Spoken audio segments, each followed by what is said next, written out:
I don't have anything. I don't have anything. I don't have anything. I don't have anything. I don't have anything. I just don't have anything. I don't have anything. You don't have anything. You just don't have anything. Don't have anything. So I don't have anything. And if you are an individual, a foreign national who illegally enters the United States of America, you are, by definition, a criminal. And so therefore you are subject to deportation. And we finally, after 4 years of chaos and mayhem and apologizing for America, have a president again in the Oval Office who is standing up for America. And this is what it looks like when you have a leader of our great nation who uses the leverage of the United States, who understands that since our nation's founding, we have been viewed as that shining light on the hill. We have been viewed, rightfully so, as the best, proudest country in the world. Step into a new era of politics, where common sense has been guiding the nation forward for the past 4 years. The previous press secretary was primarily a DEI appointment, but within just a few weeks, the new Trump-appointed press secretary, Karoline Leavitt, has skillfully dismantled Karine Jean-Pierre's statements in front of the press. In this video, we've compiled all the moments where Karoline Leavitt shut down Karine Jean-Pierre during their live White House press briefings, beginning with their very first interaction. Notice how much attention was given to celebrating the first black woman, the first immigrant, and the first openly gay woman to hold the position of White House press secretary. Good afternoon, everybody. Hello. I know that was a long 2 minutes. I apologize. Okay, let's get started. So before we start the briefing, I want to take a moment to recognize the lives lost and forever changed in Buffalo. Former Buffalo Police Lieutenant Aaron Salter, 55, is a hero, a security guard who engaged a suspect to save lives and was killed in the process. Ruth Whitfield, 86, was mother of Buffalo's retired fire commissioner, Garnell W. Whitfield. Ruth was the rock of the family. Apologies, but this is simply nonsensical and a clear example of a typical DEI appointment. One thing I have to ask is, does she genuinely think that making these statements will improve her image during her debut as press secretary?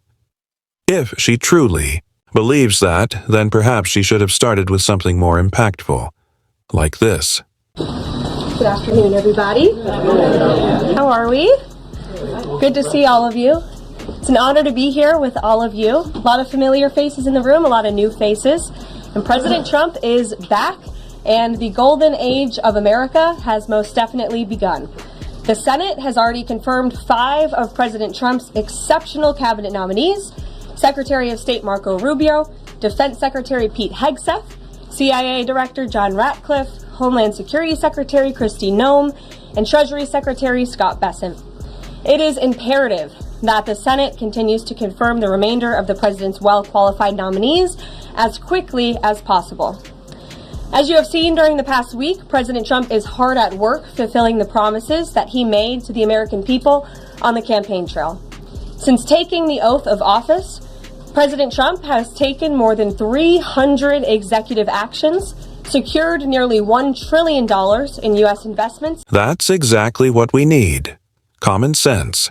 If you pay close attention, you'll notice a clear difference in how she confidently speaks about the issues that matter to all of us.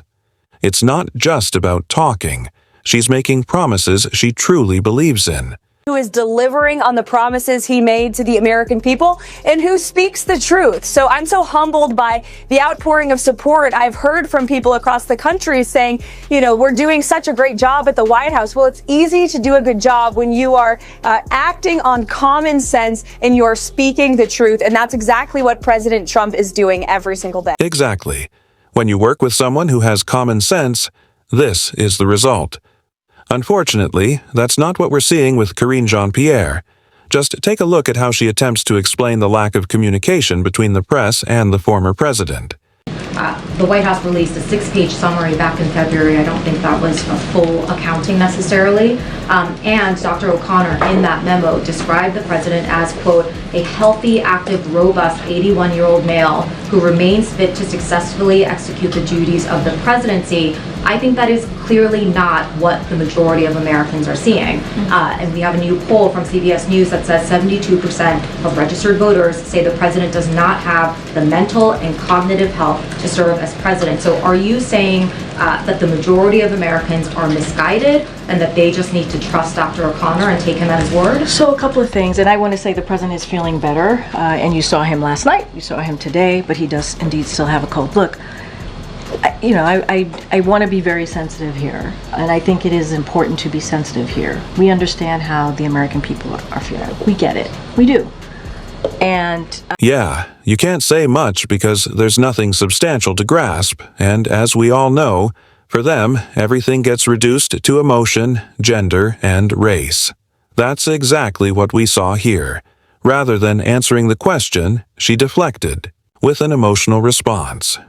Now, watch as a reporter asks her to have Biden answer their questions, clearly pointing out that she has no real idea of what she's talking about. appreciate the request.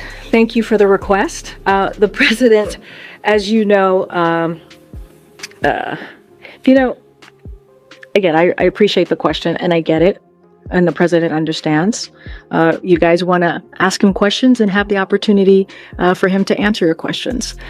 I do want to say, this is a president that has done more in the first 2.5 years, when it comes to the economy, when it comes to really giving the American people a little bit of breathing room than any other president. Did you catch how she immediately shifted the conversation? Honestly, she reminded me of Kamala Harris. Not only did she completely dodge the question, but she didn't even try to redirect it. She just skipped right over it and started talking about the economy. And when the same question was asked again, she got visibly arrogant. Just look at her face. Secondly, the president invited his son Hunter to the state dinner last night. I'm wondering if you could take us into the thinking and the decision-making of why a president decided to invite. I'm just not going to get into family discussion, personal family discussion. As you know, Hunter is a son. I'm just not going to get into it. If Hunter Biden wasn't the president's son, would he have invited someone who had just reached a plea agreement with federal prosecutors? Well, a couple of things. Again, that's his son. He's a family member. It is not uncommon for family members to attend events at the White House. You could look at past presidents. I'm sure you have. So that is not uncommon. As it relates to anything related to Hunter, I'm just not going to respond to it from here. My God, was there no qualification necessary to be press secretary? This girl isn't anywhere near qualified if there's ever been a standard. To answer the question, I mean, kind of not an unreasonable question to ask whether the President of the United States was involved, as this message seems to suggest, in some sort of a coercive conversation for business dealing by his son. Is that something, if he wasn't, then maybe you should tell us. So here's the thing, and I appreciate the question. I believe my colleague at the White House Counsel has answered this question already, has dealt with this, has made it very clear. I just don't have anything to share outside of what my colleagues have shared, and so I would refer you to him and the DOJ. Just not going to comment from here. But this isn't the first time she's dodged a question. Once again, she deflected when a Fox News reporter asked her a simple question. What's truly laughable is that she wasn't even close to being prepared to answer, yet she still lied straight to our faces. Thanks, Karine. So, what do you call it here at the White House when 10,000 people illegally cross the border in a single day? So what do you call it, Peter, when GOP puts forth wait, no, you can't. Karine? I'm answering. Okay, we're gonna move You're on. answering No, the question with a question? Okay. no, we're moving on. Karine, Moving. please. In the back. Now, you said you were stopping the flow at the border. No. I 10,000 tried to migrants. answer, Peter. I Okay. tried to answer the question. You stopped me. Let's go. Go. Let's be honest. Did you actually see her try to answer the question? Or did I miss something? Just listen to what Greg has to say about all the cover-ups she's been running for Joe Biden. Jean-Pierre is rejecting claims that the White House staff treats Joe Biden like a baby. In fact, she says Joe is reading at a third grade level and can walk several steps without falling down. When asked about a stain on her shirt, she said Joe spit up on her while burping him. And did you know she actually admitted that most of the time, she doesn't even have a clue what she's talking about? Sometimes I get it wrong. At least I admit that. And sometimes I don't have the information. And I will always, always admit that. But I do take offense to what was just happening at the beginning of this briefing. It's not okay. Poor Karine. Jean-Pierre was nearly in tears. You won't believe how many times she said, "I don't know." But before we roll the video, take a look at how Karoline was the complete opposite of Jean-Pierre. And remember, the media won't show you this. We start with the criminals. There are many, many criminals. NBC News has learned that ICE arrested 1,179 undocumented immigrants on Sunday, but nearly half of them, 566 of the migrants, appear to have no prior criminal record besides entering the country illegally. Is the president still focused exclusively, which is a civil crime, it's not criminal. It's a federal crime. So I'm asking, though, he said he was going to focus on those violent offenders first. So is violent offenders no longer the predicate for these people to be? Now watch as Karoline captivates the audience with her exceptional response. It's clear she's the ideal candidate for this role, which makes you wonder how Jean-Pierre even secured the position last term. The president has said countless times on the campaign trail, I've been with him at the rallies, I know you've been there covering them too, Peter, that he is focused on launching the largest mass deportation operation in American history of illegal criminals. And if you are an individual, a foreign national, who illegally enters the United States of America, you are, by definition, a criminal. And so therefore you are subject to deportation. And that's how you answer a question perfectly, with a punch of truth. These are the same media outlets that stayed silent for 4 years and suddenly came alive the moment Trump stepped into the White House. But Karoline Leavitt didn't sit back and let those biased CNN reporters get away with it. She kept hitting them harder with facts. Several prosecutors, I believe 12, fired from the Justice Department who worked on the investigations into the president. As you know, they are career prosecutors, therefore they are afforded civil service protections. How is the administration deciding which laws to follow and which ones to ignore? So it is the belief of this White House and the White House counsel's office that the president was within his executive authority to do that. He is the executive of the executive branch, and therefore he has the power to fire anyone within the executive branch that he wishes to. There's also a case that went before the Supreme Court in 2020, Scala Law LLC versus the Customs, Bureau of Protection. I would advise you to look at that case, and that's the legality that this White House is resting on. I'd be thrilled if any leftist or DEI hire could speak as fluently as she does. She's absolutely outstanding. It's incredibly hard for anyone to be this good, and even those who criticized her, claiming she got the job because she's a 10, can't come close to her skills. For proof, just watch how she completely dismantled the former secretary and the entire left-wing media for failing to tell the truth. Terrorists and cartels and murderers and rapists and American victims that I'm shocked Democrats don't seem to care a lot about. I did fail to mention we had hostages released out of Venezuela. I don't think most Americans, Karoline, even knew about that.